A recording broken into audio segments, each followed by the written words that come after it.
Good afternoon, good morning, good night, wherever you are, everyone, and welcome to the Switch for Good podcast. I'm Dotsie Bausch, and I am right here across the table from Alexandra Paul, the Alexandra Paul. No Hi, the Dotsie Bausch. How are you? Oh, I'm good. And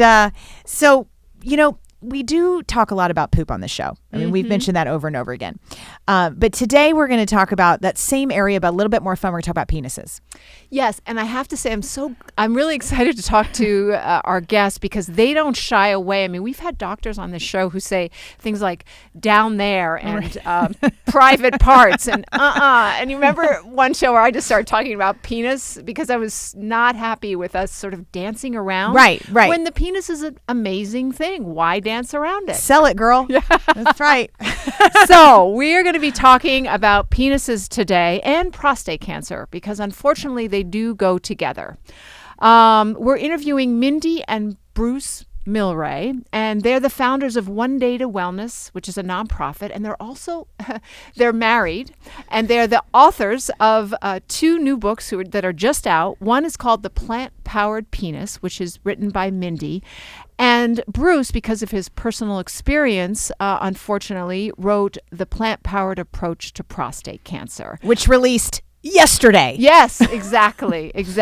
So these are two topics that one might make you giggle and the other one's serious, but we're going to talk about them both very honestly. And they're here to educate us about the preventive and healing benefits of a plant-based diet because they travel all around the country in their RV, which they're in their RV right now as they're speaking to us, and parked in Santa Cruz because COVID has, for the moment stopped their traveling, but they're going to talk about these very things in our lives that are very common, prostate cancer and penises. So let's get on the wellness wagon of Mindy and Bruce Mylrea. Hi, welcome to the Switch for Good podcast. Hi. It's great to be with you. Oh, goodness gracious. Well, I definitely have learned that not only as an athlete, but someone who appreciates one specific penis in my life, that good blood flow is good blood flow is good blood flow. And what I mean by that is you need to get oxygen to the working muscles or organs. We need to get oxygen right through complete and fluid blood flow to our brains, right? So that it doesn't, the neurons don't die off. So we maybe don't get Alzheimer's. And we also need to get blood and oxygen to the working muscles so that I could produce what I did in the Olympic Games. And for our down there part, Dotsie. Sorry. Both women and men, it's all about the open breathing arteries and being able to get the blood flow moving and the oxygen to the penis so that it can do its job. And I have learned through the journey of making the Game Changers film, and everybody knows that scene in the Game Changers film, right, where they basically see if the plant-based diet affects the penis. And I think it was, most guys, what the reason that they thought the film was like legit was because, okay, that scene really mattered. Yeah, you said that the film, they only needed to show that 2 minutes. I think so, and everybody would have been like, okay, we're sold, right? But that I learned that really if you have erectile dysfunction and you go to the doctor and your doctor gives you Viagra and he doesn't mention to you he or she, sorry, thank you. I'm just thinking penis, so I'm thinking but it could be a woman. That if he prescribes Viagra but does not suggest that you go see your cardiologist, that's basically malpractice because you have not only erectile dysfunction, you have a blood flow issue, which means your arteries are starting to be clogged, which means you are susceptible to a heart attack. Can you talk about that and kind of fill in the blanks that I've left there? Well, so first of all, thank you so much for having us on. We are thrilled to be here, and you are absolutely right. The blood flow to the arteries and to the veins, it goes up the vein chain. So if you have erectile dysfunction, you are much more likely to have atherosclerosis and a heart attack, Alzheimer's, all of that. So the arteries that feed the penis and the groin area are so much smaller that that's going to show up first. So anyone that has erectile dysfunction, it's like a canary in the coal mine. That's a little red flag saying, you know what, ED is a sign of an early death possibly, and we need to be really conscientious of that. The reason I wrote this book is that my husband, my dear sweet husband of almost 40 years, he got diagnosed with prostate cancer about 9 years ago, and all the doctors, through all of the removal of his prostate, hormone treatment, radiation, chemotherapy, they all said that he would not have any erectile function at all, and that I should be prepared for no sex life. Well, as we went through all of the treatments, his erectile function just kept getting better and better and better and better. And I thought, I got to write a book about this, because everybody that I talked to was wrong. And this guy is thriving. And it all is because of the foods that he eats. It's also, really because I have a hot wife. I see that. Producing nitric oxide into your body really allows for the blood flow to flow all the way through the arteries and the veins. And he's got great woodies, and I had to write about it. I had to write about the woody. Well, we're happy that you did, and I know a lot of people will be helped by this book because you write about it honestly, but also in an entertaining manner. So, but with a lot of science and personal experience too. Let's go back to Mindy and Bruce. You've been in you were in the fitness industry. Let's start with, you met in Santa Cruz. Bruce was surfing and Mindy was acting, and you fell in love. You raised a family. Mindy, you were a champion aerobics instructor, and you also won the World National Aerobics Championships and the National Aerobics Championships in the early 90s. So everyone would have looked at you and thought you were a super healthy couple. But Bruce, you've said that you've really ate a junk food diet, and that just because you're in the fitness industry doesn't necessarily mean you're healthy. That's exactly right. And I'll put emphasis on the last statement. Just because you're in the fitness industry does not mean you're healthy or that the industry's healthy. And I've been a very active person my whole life. I grew up in Atlanta, Georgia. Fried chicken is a food group in Atlanta, Georgia, and I ate a standard American diet. I would say a dairy-heavy standard American diet for my entire life, and I never gave it much of a thought. I started worrying about nutrition as my cholesterol started to climb in my late 40s and early 50s. My cholesterol got to about 276 when I was when I still had a career in Silicon Valley. This is before we even worked together. I was a sales and marketing executive for about 20 years in Silicon Valley. I'm 62 now, and my cholesterol is very high. And we had just started working together. We were flying across the country, and I love to read. I didn't bring a book to read. And we're flying to a fitness conference, and Mindy had the book, The China Study. And I said, what the heck is that? I'd never seen the book. I hadn't heard anything. I read the book. I got on the plane, a half a century standard American dairy-laden meat eater. I got off the plane a vegan. With it, I was so furious that I did not understand why. I thought I was really smart. I thought I knew what was going on in the world of nutrition, and it just floored me. And I just was determined to try to use myself as a lab rat, which I still do to this day, and experiment with plant-based nutrition. I dove in. It was not a clean transition at first. I thought I'd eat the grass at the airport. I didn't know what else to do. I flew to South Carolina to go to barbecue places, and then we changed our decision at the last minute to go to Whole Foods and get a salad because I became a vegan on the plane. So it's a difficult but the bottom, I dropped my cholesterol by 100 points in 6 weeks, my total cholesterol, and a lot on my LDL. And it just amazed me.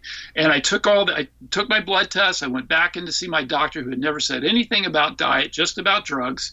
And I said, look, I dropped my cholesterol. And I did it through diet by reading this book. And he goes, yeah, that's great, but your PSA is high. And I said, what's PSA? And that was my journey. PSA is prostate-specific antigen, which was high because I had prostate cancer. And I know through all the research I've done in writing my book, but over the last 12 years, it's all I've done is the research into evidence-based nutrition. I know I gave myself cancer. And this is really the message I'm trying. This is the most important message I'm trying to get to other people. I don't blame myself. It's not my fault. It's not my family's fault. We didn't know. We didn't know, just like when you went to the doctors in the 1950s and they recommended Chesterfield cigarettes, if you had heart disease, don't wait for that diagnosis. And that is our mission. I mean, we live in a fruit and vegetable covered RV, traveling all over the world, speaking on evidence-based nutrition, fitness, and wellness. Let's go back to the book. First of all, you're a fast reader because I could not get through the China study on a flight, no matter how long it was. It's a pretty thick book. But do you remember the pieces of science in there? I'm assuming, because I have read the book, that it was probably science, that really wowed you, that made you make a change when you stepped off the plane? Well, specifics for me was cholesterol and saturated, the link between cholesterol and saturated fat, because I'd heard so much. And Dr. Campbell does drill into the connection between saturated fat and the consumption of saturated fat and animal-based cholesterol, and increased cholesterol levels and insulin levels. The physician's follow-up study was a big one that determined, well, it was the first one to indicate, at least it wasn't a randomized controlled trial, but it was a cohort study, a large cohort study, showed that you significantly increase your risk of developing prostate cancer, specifically if you drink more cow's milk. European prospective investigation into cancer, one of the largest epidemiological studies on cancer and food, found the same link. So, yeah, and that's one of the main things. The first thing we say in One Day to Wellness, we have 3 challenges for all the people that come and take our program. The first one is ditch dairy. Ditch dairy. So interesting, because as Dotsie and I have spoken about, is most people who want to improve their health or being kind to animals and the environment, ditch meat first. But most people, everybody except for Dr. Greger, actually, who I know is a friend of yours, so he's the only one who said, no, I would ditch meat first. Every other doctor has said ditch dairy first if you're going to start slowly and not do everything. Right, this is true. All at once. Bruce, I have my dad's dearest friend has been fighting prostate cancer for a really long time and hasn't gotten dairy completely out of his diet yet.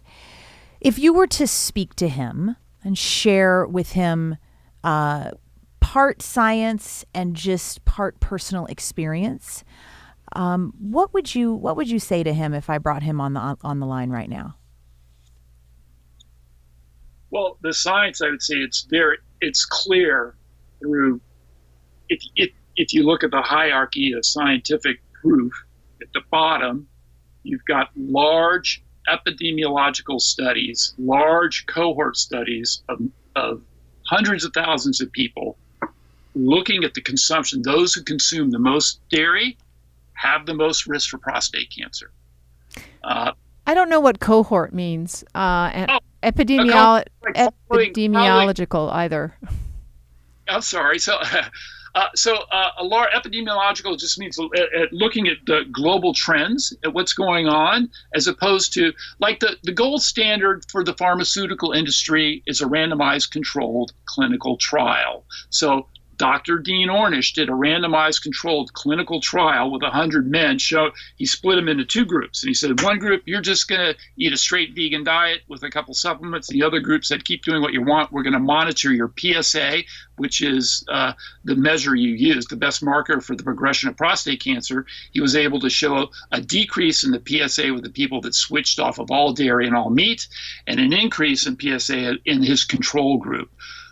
Observational studies, cohort studies, are much larger, so you can't show proof necessarily, but you can show trends that will then give you a good indication of we need to do some randomized controlled clinical trials to look at and clarify what we're seeing in these trends. So like then we've got even randomized controlled clinical trials, several, which I've outlined in my book. I've interviewed all the researchers that did this work that show that even not only can you slow the growth of early stage prostate cancer through transition of eliminating dairy and all animal foods from your diet, but you can actually slow and in some cases reverse the growth of advanced prostate cancer, which is what I have because I've had all the treatments and they've failed. I still have cancer. We can't find it in my body, but my PSA is elevated. I have a biopsy in about a month to see if we can find it again. So the evidence piles up. You've got observational research, boom, that's important. Then we've got randomized controlled trials that show the same thing. And then on top of that pyramid, you've got people like us that have lived the standard American diet, dairy-laden diet their whole life, went off of it and got immediate experiential results. I would ask him questions like, what do you love? What can you not give up?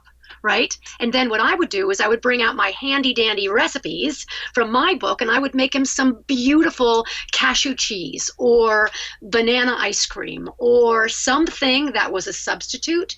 I mean, your friend, I think I convinced him in about 30 seconds.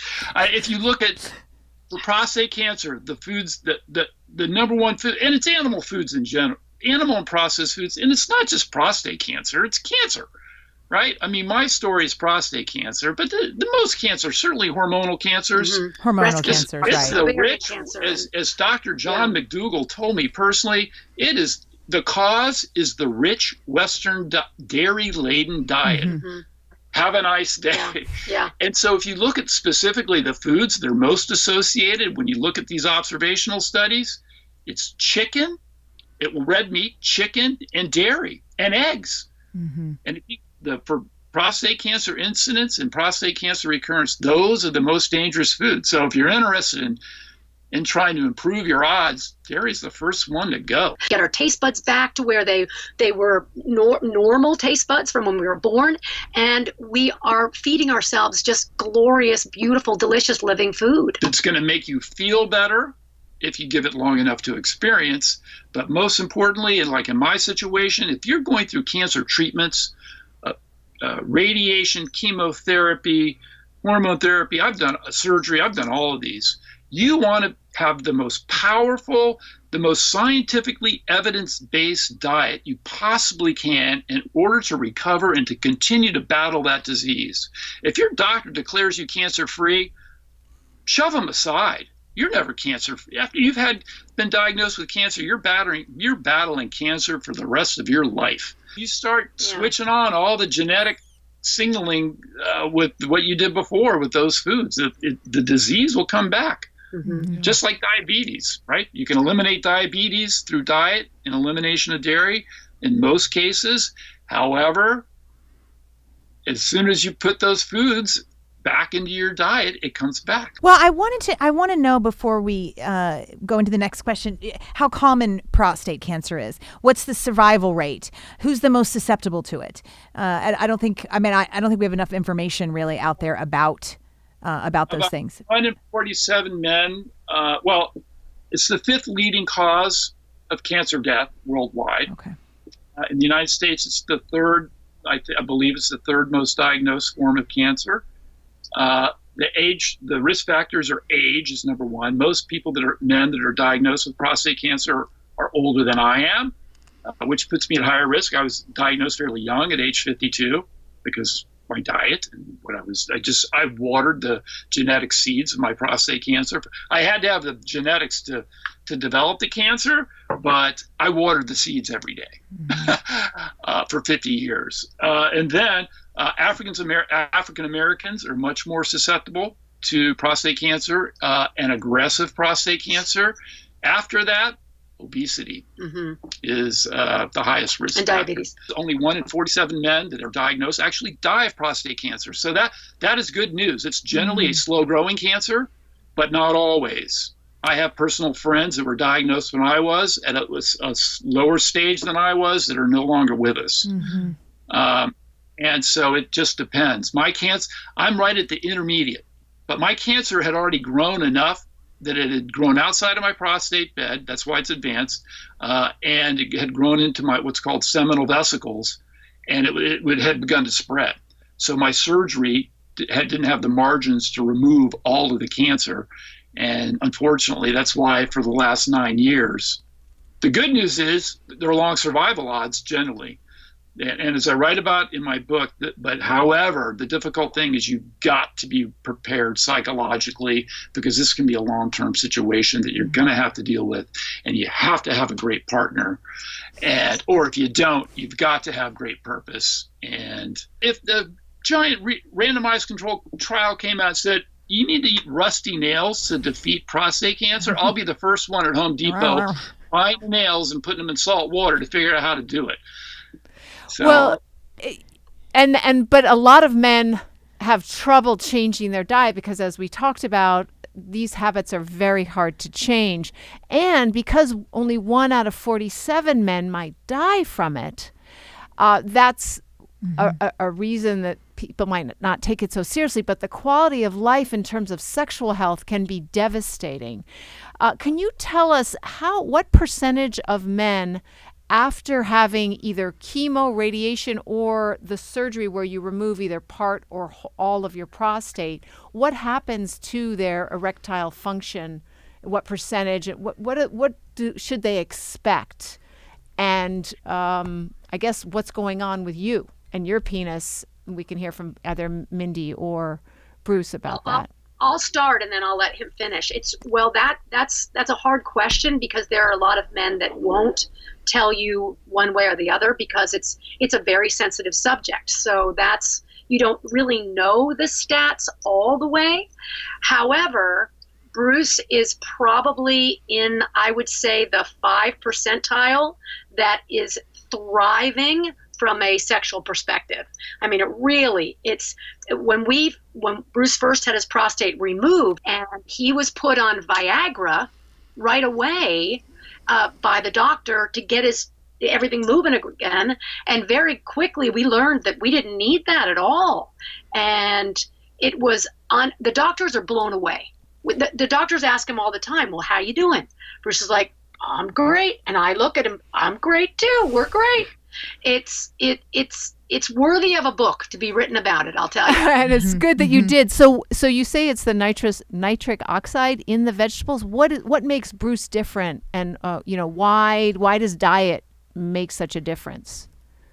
Well, when you are eating foods that help produce that nitric oxide, that blood flow, the veins and arteries open up so that you can have more vascular health down there. So it's not getting clogged up. And then, of course, as you were talking about earlier, then, of course, up the vein chain for atherosclerosis and heart disease and all of that. So it's all of from the vegetable kingdom. And I talk about some superfoods, but it really is fueling yourself with plant-based nitrate-rich vegetables are really critical for cardiovascular health. And the nitrate-rich vegetables are metabolized to create. We all have a single-cell lining, it's called our endothelial lining, and all of our arteries and veins.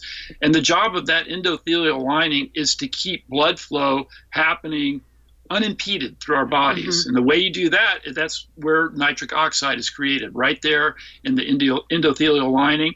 And the best way to prime that pump is eating nitrate-rich vegetables. Eliminate the foods that are going to have the negative effects of clogging up your arteries and veins: dairy, animal foods, cholesterol, saturated fat, and excessive oils. But did you know that watermelon rind is sort of a superfood for the penis? Well, who's going to eat that, though?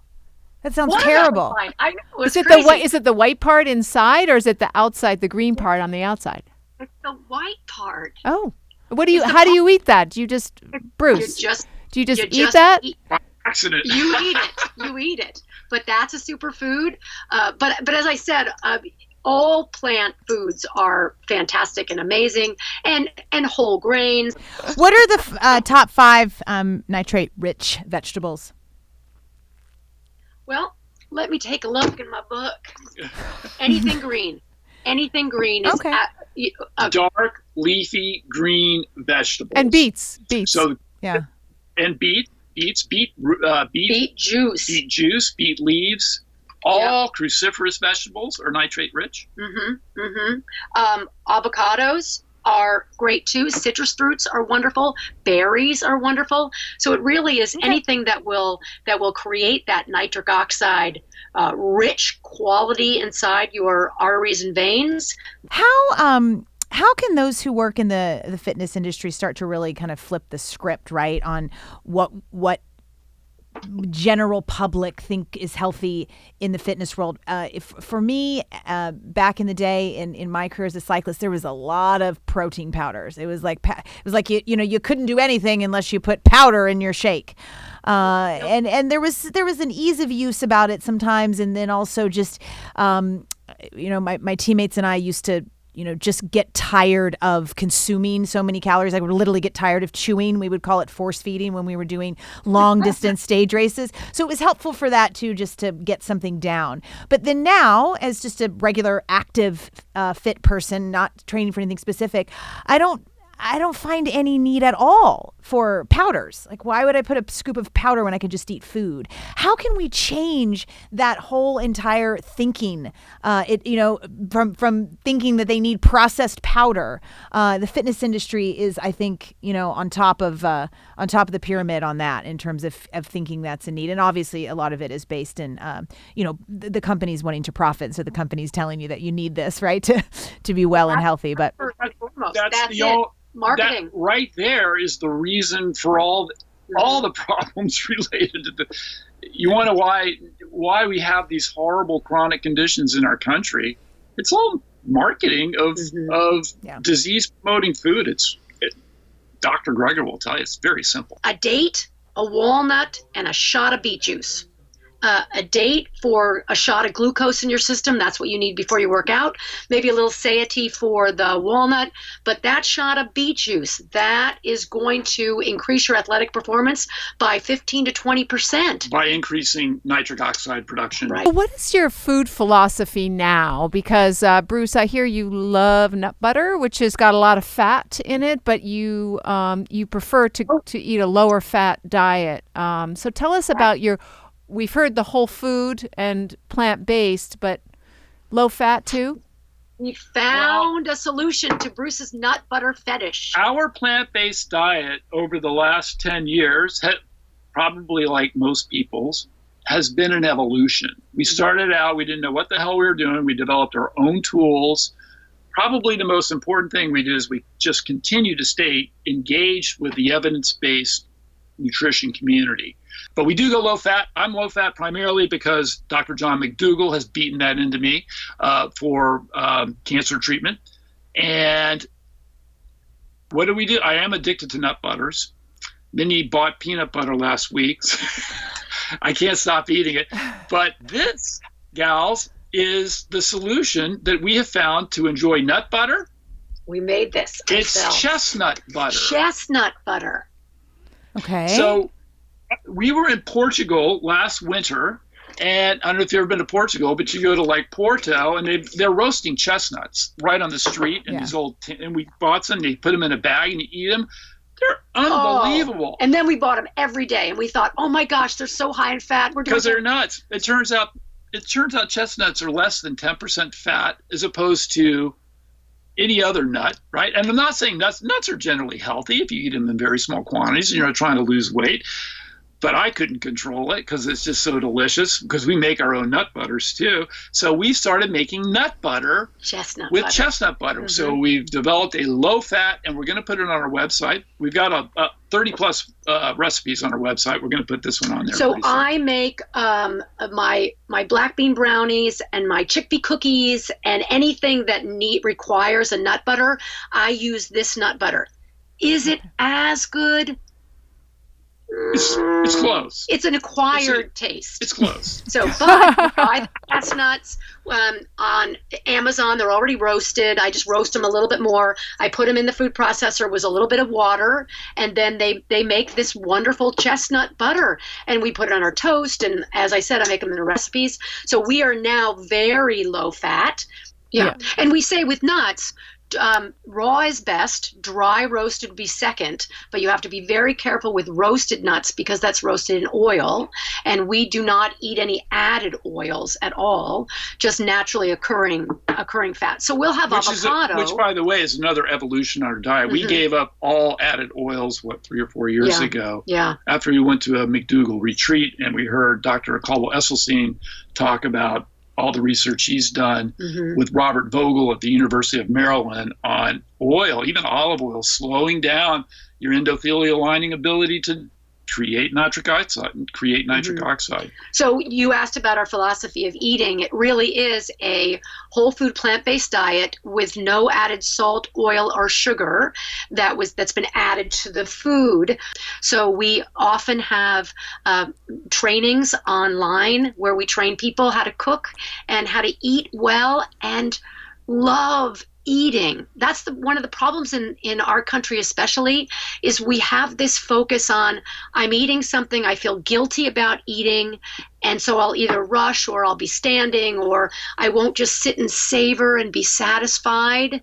Well, all the food's addictive. I know, I was addicted to it for 50 years. And you both were athletes, and yet Mindy's now saying that, diet is 80% of your health and fitness, fit for life. If you want to be fit for life, you have to eat well too. You just can't have strong muscles.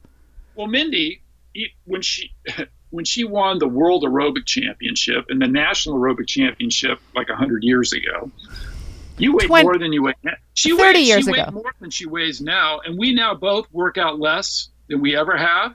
We're better physically, flexibility. I mean, we both feel better than we do in our 20s and 30s. Yeah.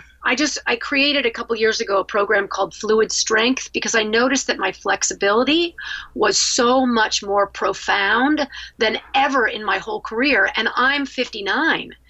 And if I can squat low and extend and reach and twist and pull without any feelings of fatigue or angst or anything, it's diet. It really is food first.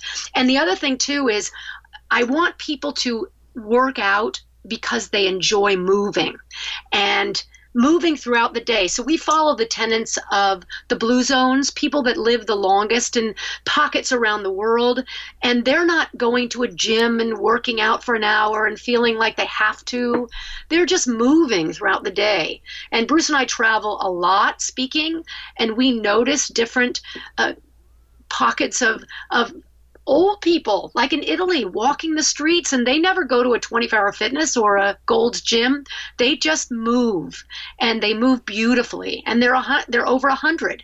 So that's what we advocate. We advocate this balance of wellness, this love of food and purpose, a passion for a partner, and just loving life.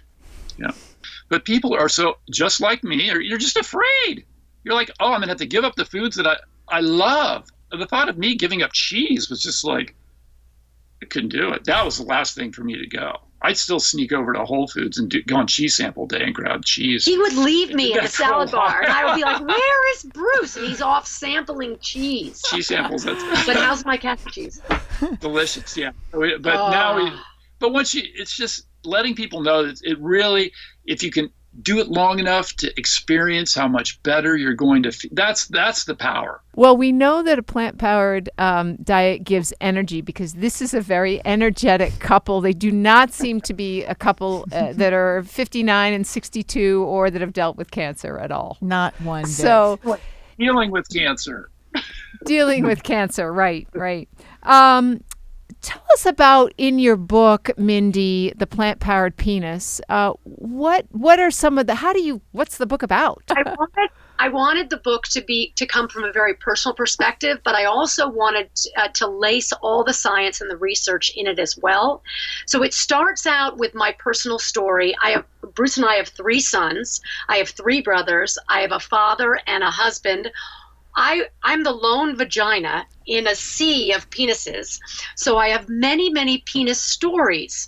So laced in amongst the research and the science of what is erectile dysfunction, how to curb erectile dysfunction with the foods that we eat and the purpose and the partnerships. I have a whole section on partnerships. I do have a whole section, Dotsie, on working out and working in, creating that aspect.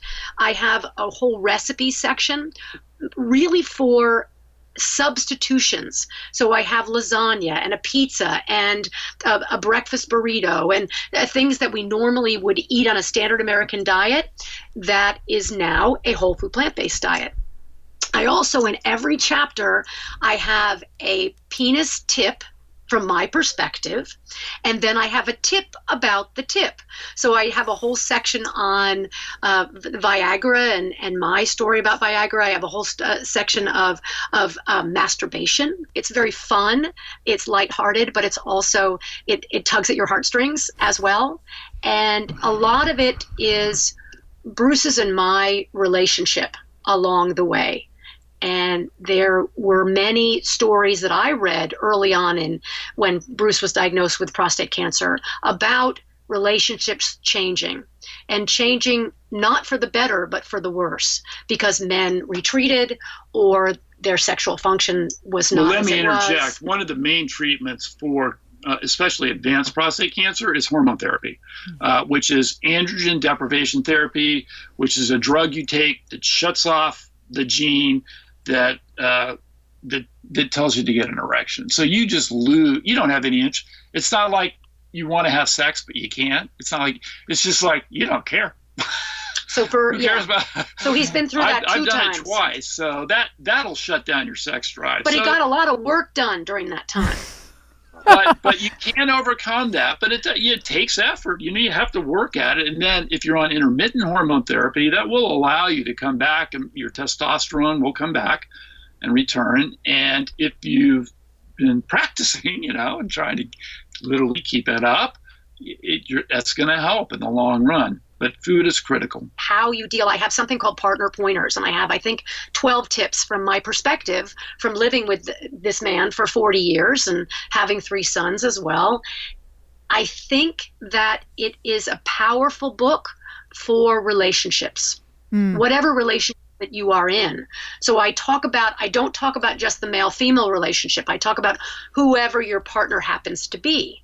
And if it happens to be 2 women or 2 men or whatever it is, it all is beneficial for whatever relationship that you are in.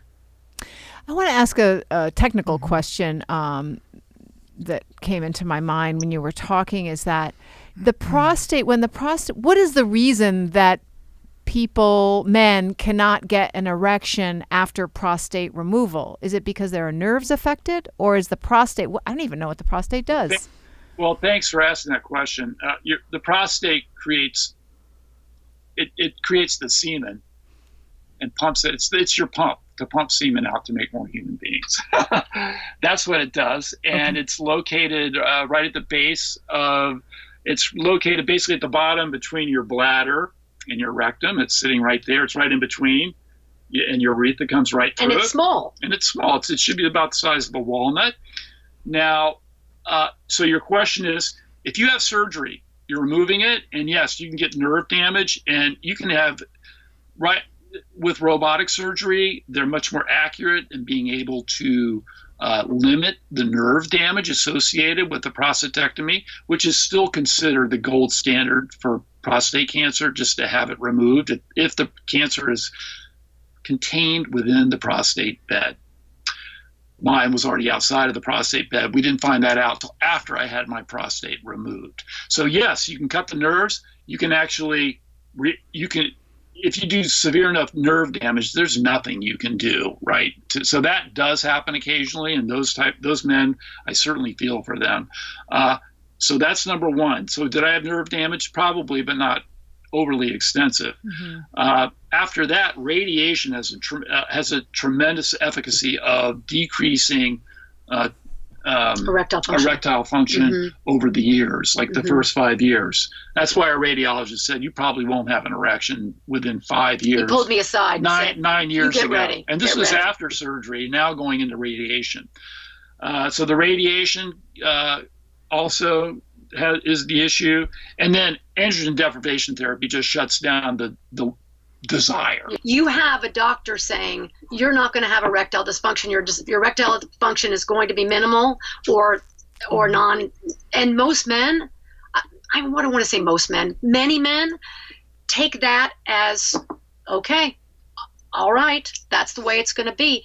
And many doctors do not talk to their clients about diet. Well, this is why I wrote the book. Yeah, that's why we both wrote our books. Just my hyper extreme frustration going from supposedly the best medical experts in the world. Don't assume that your doctor knows any more about nutrition than the guy at the checkout counter bagging your groceries. That's what I would say. And they don't, unless the only way is that they've gone out of their way personally to get their own education. And very few have. The ones that have, go find them. Yeah. I want to ask a couple other technical questions for men who might be about to deal with this or something. You said that the prostate is the pump. Does that mean that after you don't have a prostate, if your prostate's removed, that when you ejaculate, that there's no... That's the benefit. Exactly. Clean business. Yeah. Clean. Oh, okay. Clean it up. Okay. Yeah. No semen. It's a dry orgasm. It's so good.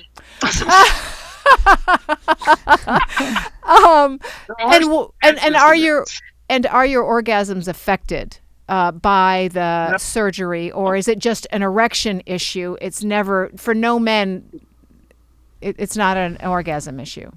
Well, I can't speak for all men, because certainly some men everybody's going to have varying amounts of nerve damage. So I can't, if you have severe nerve damage, it's going to be difficult to overcome erectile dysfunction. But doing all of this is just going to help. And you want to do everything you can. Yeah. And I'm just here to tell you, I had all these, everybody said you're done, and nobody said anything to me about diet. And I said, look at all this research on diet, and damn it, I'm proving them wrong. 9 years in. You sure are. You sure are. Your books are really going to help a lot of people, and we really appreciate that you've written them and that you've given us an opportunity to share with our audience that they can learn more about this issue, because as you said, Mindy, we all have penises in our lives, whether or not we have one ourselves. We can help just one person, one man, or one wife of one man deal with prostate cancer. If I can help one penis get a Woody, I'll be happy. And that's all we need to hear. Thank you so much. Thank you. Thanks, you guys. So thank you so much for tuning in today. If we helped you in any way, then click the subscribe button and let's keep hanging out together. We have so much more to share with you. And if you need more information on actually making the switch for good, please visit us at switchforgood.org for loads of info. And you can subscribe to our mailing list where you will receive all sorts of super cool gifts, discount codes to our very fave dairy-free products, and a lifetime of powerful health tips. So join us on the journey to switch for good. This is the future.